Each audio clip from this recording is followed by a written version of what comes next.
Vous êtes sur We Do Biz et nous sommes ici au Spring Campus de Croissance Plus. Aujourd'hui, place aux entrepreneurs, place à la croissance et plus particulièrement, place aussi à l'innovation avec Michel Paolucci. Bonjour.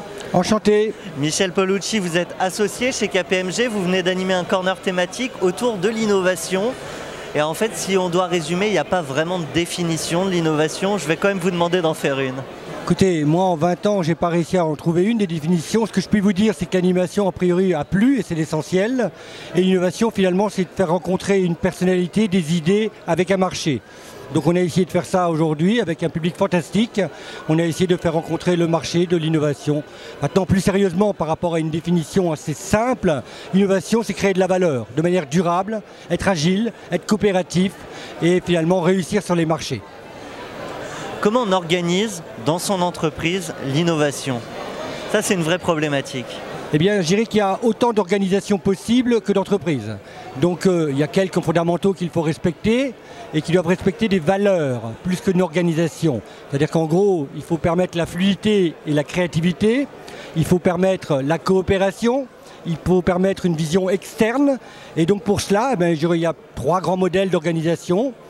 C'est le premier, de ne pas avoir de processus d'organisation et de fonctionner un peu comme une agence de voyage en mode projet. C'est ce qui marche le mieux en général. Et on embarque une certaine partie de l'équipe dans l'avion. Voilà, et puis l'équipe qui est embarquée dans l'avion donne envie aux autres et l'avion devient de plus en plus grand et en général on a réussi. Et puis après, il y a des modèles plus traditionnels selon les thématiques, les secteurs qu'on veut adresser.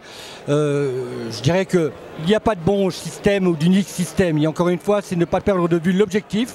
Et le plus important, c'est d'embarquer les envies. Si vous êtes capable d'embarquer les envies, eh bien, naturellement, vous serez capable de réussir et vous serez innovant. Alors parmi nos auditeurs, on a beaucoup de créateurs qui lancent leur entreprise finalement sur une innovation à la base. Souvent ça démarre comme ça. Pour bien comprendre comment ils peuvent réussir, je vous propose de m'expliquer comment on échoue à tous les coups. Écoutez, moi j'ai été moi-même d'ailleurs un innovateur à une époque de ma vie et j'ai souvent échoué. Alors je ne sais pas pourquoi les autres échouent, mais moi je vais vous dire 3 éléments qui me viennent à l'esprit, qui me paraissent très importants. Le premier, si vous voulez pas, non pas ne pas échouer, mais avoir une chance de réussir, il faut avoir une détermination hors du commun et avoir les yeux qui pétillent. Les ventures américains disent qu'il faut avoir les yeux qui pétillent. Première condition, peut-être pour réussir. Donc regardez-vous dans la glace. Voilà. Si vous avez les yeux qui pétillent, c'est un premier pas. Deuxième élément, et c'est souvent important, c'est de vous assurer quand même que l'idée que vous avez, elle est réaliste. Réaliste dans sa capacité à répondre à un marché quel qu'il soit, et que vous serez capable de capter ce marché, parce qu'avoir de bonnes idées c'est bien, mais il faut être capable de le capter.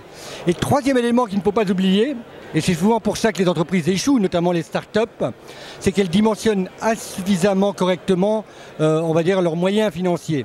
Elles se disent, il me faut 100 pour réussir, moi je n'ai que 20, mais je démarre. Alors c'est bien, sauf que malheureusement il fallait 100. Et souvent du coup j'imagine une mauvaise gestion du temps.